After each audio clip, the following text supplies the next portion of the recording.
As stated in the previous video, the original covenant that Yah made with the people of Israel, our ancestors, is still in force today. We are still to keep the laws, regulations, decrees, and instructions our forefathers agreed to. The covenant has not been replaced by the promised new covenant as yet, despite what some claim. For we read, "But at last my people will confess their sins and the sins of their ancestors for betraying me and being hostile toward me. When I have turned their hostility back on them and brought them to the land of their enemies, then at last their stubborn hearts will be humbled, and they will pay for their sins. Then I will remember my covenant with Jacob, and my covenant with Isaac, and my covenant with Abraham, and I will remember the land. For the land must be abandoned to enjoy its years of Sabbath rest as it lies deserted. At last the people will pay for their sins, for they have continually rejected my regulations and despised my decrees. But despite all this, I will not utterly reject or despise them while they are in exile in the land of their enemies. I will not cancel my covenant with them by wiping them out, for I am Yah their Elohim. For their sakes, I will remember my ancient covenant with their ancestors, whom I brought out of the land of Egypt in the sight of all the nations, that I might be their Elohim. I am Yah. These are the decrees, regulations, and instructions that Yah gave through Moses on Mount Sinai, as evidence of the relationship between himself and the Israelites." Note that Yah said the covenant can be canceled by Israel, his chosen people, being wiped out. That has not been the case. Therefore, the original covenant he made with us at Sinai is still in place and in force today. Make no mistake about that. And this covenant, the same that was made on Mount Sinai, is evidence of the relationship between Yah and the people of Israel. Any deviation from the original covenant is not evidence of that relationship. This is clear. The covenant was to be the sign that said to the world, the children of Israel are the chosen people of Yah. The only evidence we have today of that fact are the curses that rest on us, as we are still scattered among the various nations we were led away captive to as slaves on ships. And one important thing to understand about the new covenant is that it will not involve a new set of laws, or doing away of laws, as some might think. Instead, the new covenant will just be Yah's way of getting us to keep our end of the bargain, getting us to live up to our promise to keep the laws, regulations, decrees, and instructions he listed at Sinai, and it will take a literal miracle in order for this to happen. Remember, Yah does not change. "I am Yah, I do not change. That is why you descendants of Jacob are not already destroyed. So neither can his law change. I tell you the truth, until heaven and earth disappear, not even the smallest detail of Elohim's law will disappear until its purpose is achieved." That takes us to the new covenant. What exactly is it anyway? "The day is coming," says Yah, "when I will make a new covenant with the people of Israel and Judah.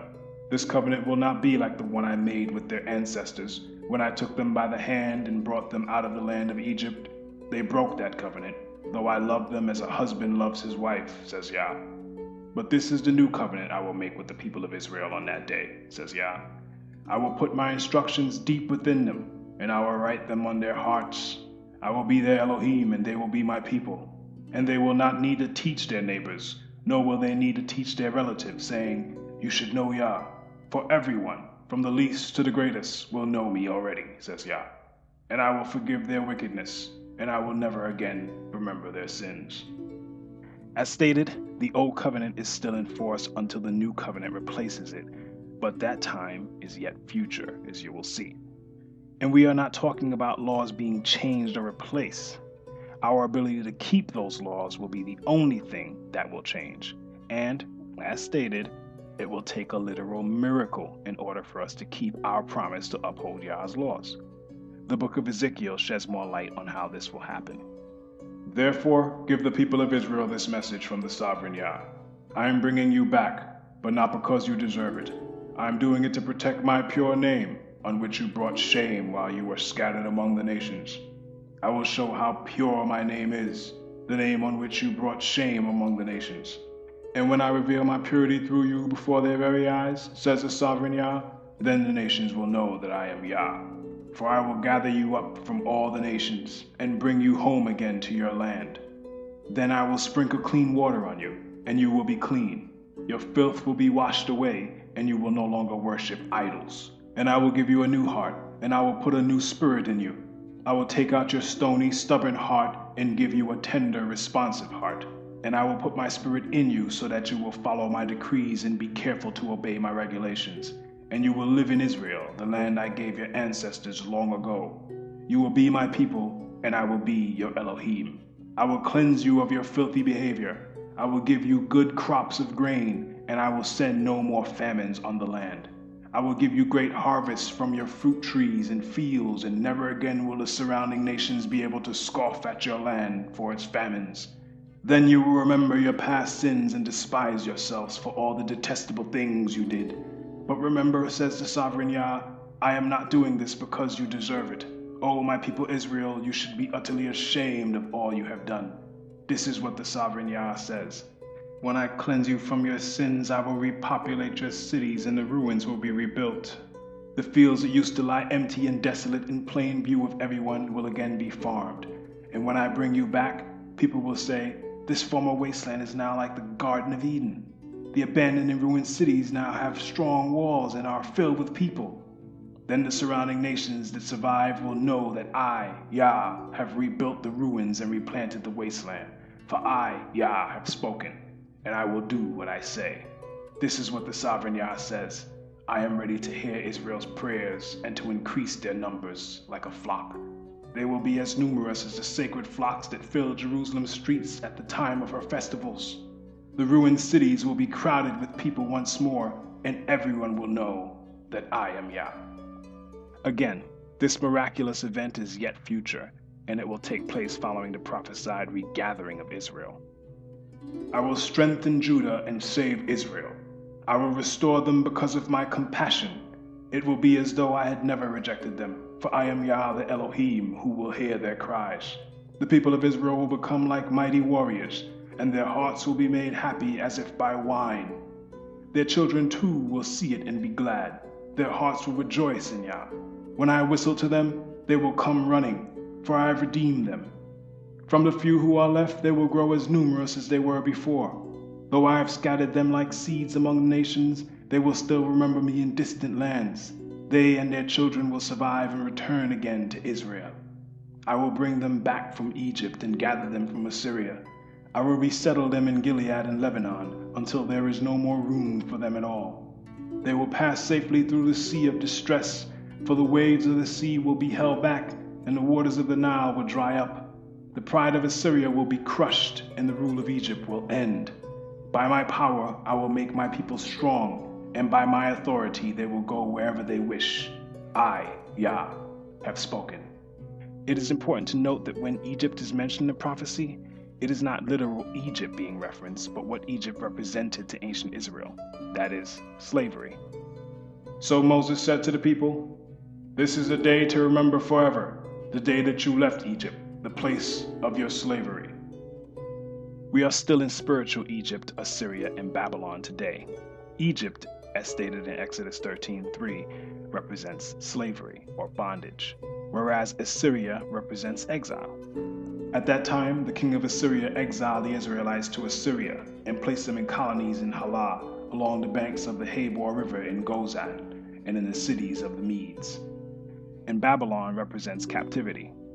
Nebuchadnezzar led King Jehoiakim away as a captive to Babylon, along with the queen mother, his wives and officials, and all Jerusalem's elite. Prophecies of Israel's regathering abound in Scripture. As for the timing of the regathering, which will take place just before the new covenant is established, we are told, "Someday, O Israel, I will gather you. I will gather the remnant who are left. I will bring you together again like sheep in a pen, like a flock in its pasture. Yes, your land will again be filled with noisy crowds.